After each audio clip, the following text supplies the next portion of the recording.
لو جی، جعلی نجومی اور ان کی جعلی اور بیتکی پیشگوئیاں تو آپ نے بہت سی سنی ہوں گی.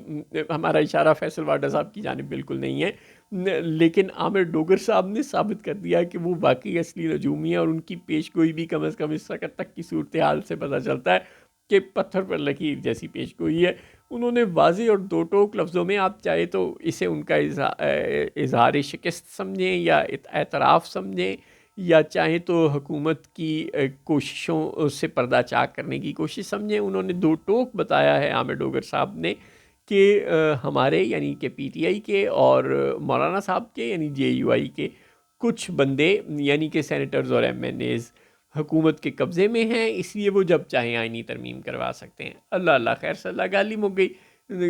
اب آپ کو سمجھ آ گئی کہ آئینی ترمیم جب بھی ہوگی کیسے ہوگی. یہ سارا جو مذاکرات اور یہ سب چل رہا ہے، یہ ڈھکوسلا ہے دنیا کو یہ بتانے کے لیے کہ ہم نے مذاکرات کیے اور مذاکرات کی نتیجے میں کنسنسس ہوا، اور اس کنسنسس کے نتیجے میں یہ پارلیمنٹ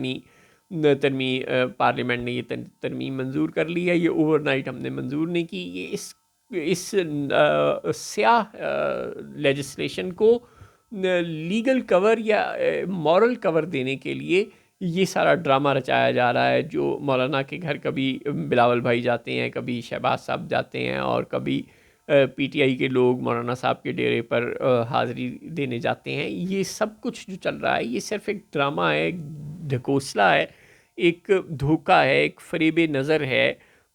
ہماری آنکھوں پر پٹی باندھنے کی کوشش ہے، ہمیں یہ بتانے کی کوشش ہے کہ ہم نے کوشش کی ہے کنسنسس پیدا کرنے کی، اور بالآخر ہماری کوششیں برابر ثابت ہوئیں اور کنسنسس ہو گیا. اور یوں ہم نے مولانا کے تعاون سے اور پی ٹی آئی کے لوگوں کو راضی کر کے ہم نے یہ ترمیم منظور کروا لی ہے، وچ از ایبسرڈ. ایسا کچھ بھی نہیں ہونے جا رہا.